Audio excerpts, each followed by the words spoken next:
Alors tout de suite, je vous emmène à Genève pour une avant-première. Salut les amis, regardez la Lucid Air qui est en exclu à Genève en ce moment.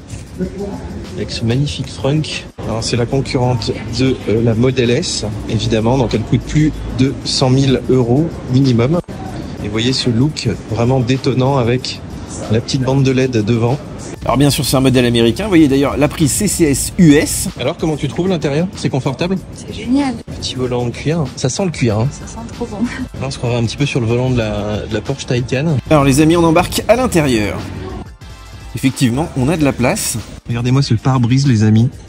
Alors, il y a quand même la petite coupure au milieu, mais là, on a vraiment une sensation. T'as vu, on dirait qu'il flotte avec une petite tablette en bas. Le double écran incurvé.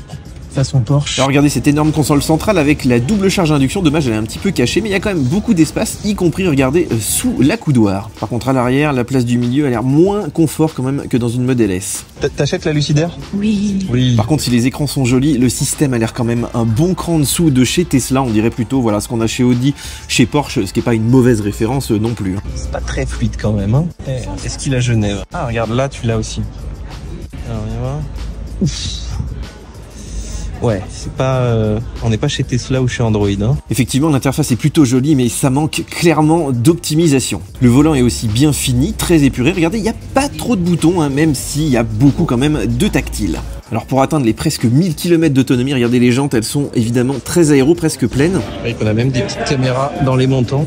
Alors petite déception quand même au niveau du coffre, qui est pas énorme. Et puis regardez, il n'y a pas de haillons, voilà, donc c'est assez serré sur la hauteur. Par contre, on a quand même un petit sous-coffre. Et puis bien sûr, on peut rabattre les sièges à l'intérieur.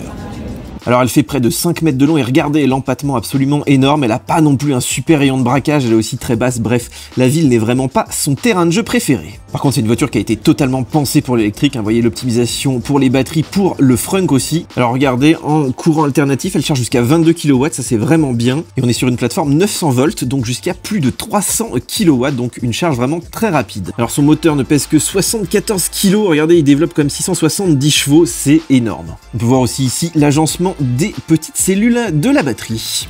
Bon, comment tu trouves la Lucid Air, Sylvia? Elle est très jolie, très belle finition, mais elle n'est pas pour toutes les poches.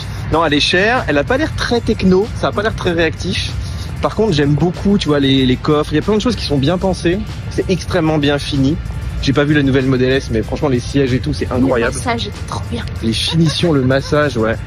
Donc j'ai hâte de tester ça, les amis. On va peut-être se faire un petit test drive bientôt.